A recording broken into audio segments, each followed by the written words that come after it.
The potential is there. East of 101, I expect most activity to be on southwest aspects late in the afternoon when those upslope winds are the strongest. And the burning period east of 101 ought to be from about noon to about 1800 hours. The coastal influence areas. The RHs are going to stay above 30%, so the threshold for spotting and torching is not going to be reached. I don't expect significant issues with spotting and torching east of 101. However, one needs to take a look. Lost Pipe is about just a few more miles inland than the Hardy.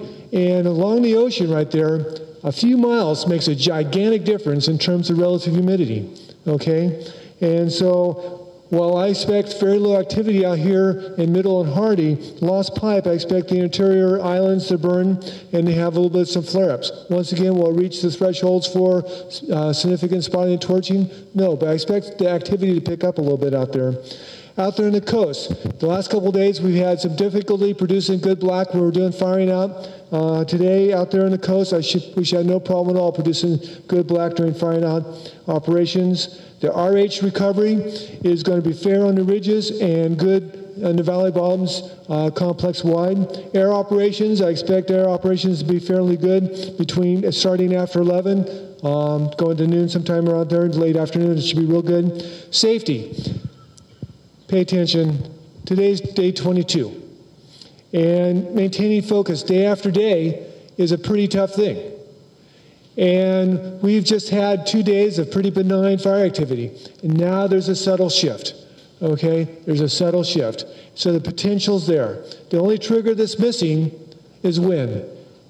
And if the wind speeds get above about 7 miles per hour, out there in the sheltered fuels, which out there, the winds have a hard time penetrating those forest canopies.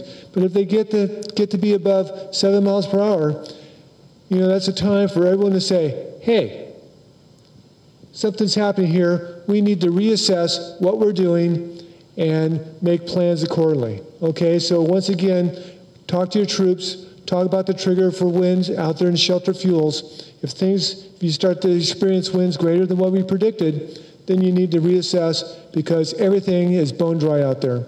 Okay, have a safe day. Thank you. Good morning. Safety, safety, safety. You're going to hear it obviously from the safety officer, but the message is carried throughout the team and throughout everyone here at the incident.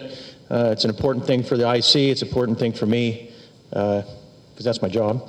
So what we're going to do this morning is we're going to start revisiting a couple of the things that early on in the fire, by special request, pretty timely since we have a whole lot of new folks here, but turn to the message in your IEP. Early on, it was identified in the county that there's areas of rock formations that might have asbestos in them.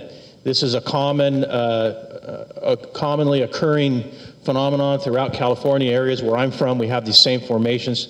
And the reason for emphasizing it and bringing it up early on and continuing to do so till the end of the incident is that we want to limit any exposure that we might have to that kind of thing, even though it's very, very minimal, the possibility of even coming in contact with it. So what you want to look at, there's some information there for you to review, but it's pretty simple. When you're out driving around, drive a little slower.